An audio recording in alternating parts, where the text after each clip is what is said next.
Hey there awesome developers, welcome back to the next video of the Supabase Crash Course with Expo React Native. And in this video,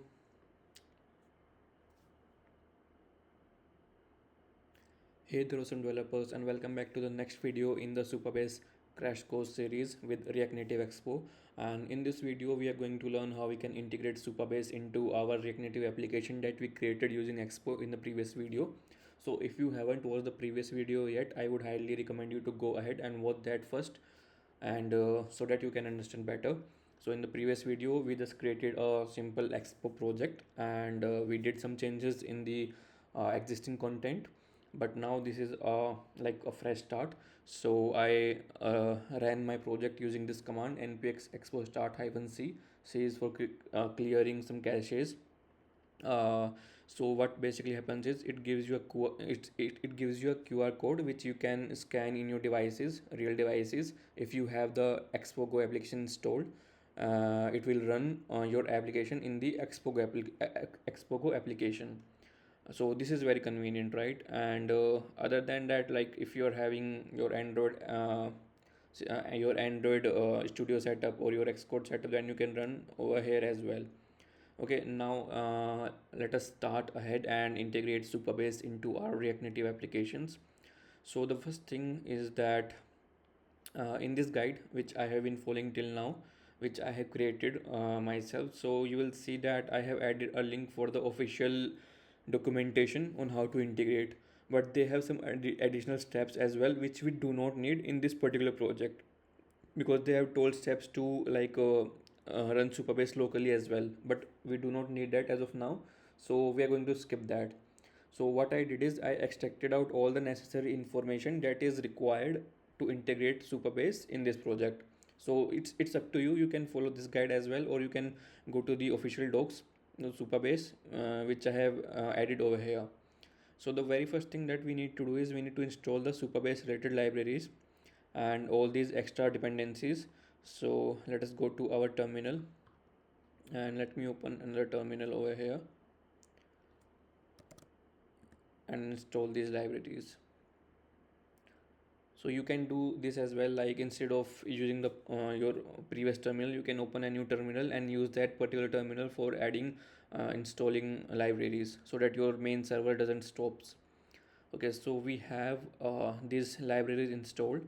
Now let us see what is the next step. So step 2 is to create a helper file in src-lib and add this particular code over there. So currently we do not have the src folder, so let us create that in the root of our folder src, and then uh, okay, it's not a file, it's a folder lib.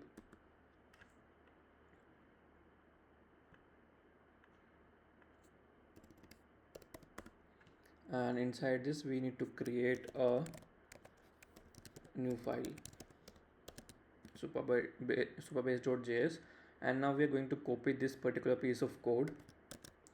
So here what is happening is that we are creating a new Supabase client so that we can connect to our Supabase dashboard and we can do all the necessary things like fetching the data from the table, updating it, deleting records.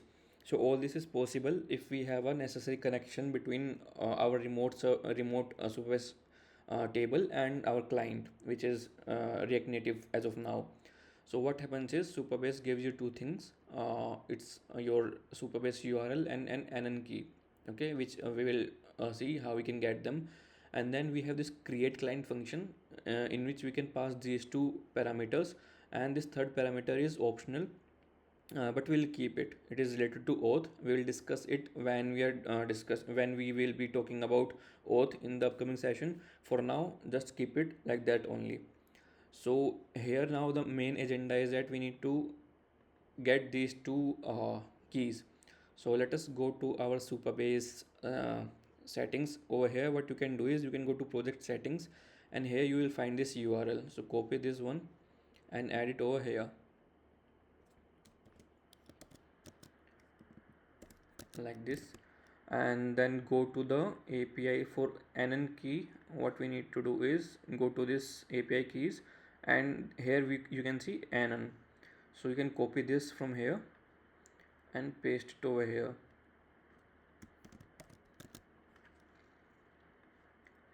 And one thing that you might wonder is that if it is safe to hard code this value. No, it is not, but we will uh, do the standard way, like putting them in environment variables in the upcoming videos. For now, let us do the basic setup so that we can get it set up, and we can fetch basically something from our Supabase table, and we will keep a environment variables file .env file here, and then we'll add these two keys over there and get it from there. For now, let us keep it as it is. So we have done the necessary steps. I think step 2 is done. So here you can see Supabase client is your entry point to the rest of the Supabase functionality, and is the easiest way to interact with everything we offer within the Supabase ecosystem. Okay, so it should exist, otherwise you won't be able to interact, because you have exported this function, right? And in whatever files you are using Supabase, you need to import Supabase. Only that, and then you will be able to get access to the entire ecosystem of Supabase. So now step 3, get all the necessary URLs and keys from the project dashboard. We have done this as well, right, over here. So we have done all the necessary steps to integrate Supabase. Now, how do we know that it is actually set up and it is up and running? So we will do that in the next video. Okay, we will fetch data from our Supabase backend and display the data on the UI. Here you can see we have this table, right, books table that we created in the previous videos, and we also populated this table with a lot of data, right? If you haven't watched the video, I will provide the link again in the description. Do watch it. And now we are going to fetch this data and display it on the UI in the next video, so stay tuned for that one.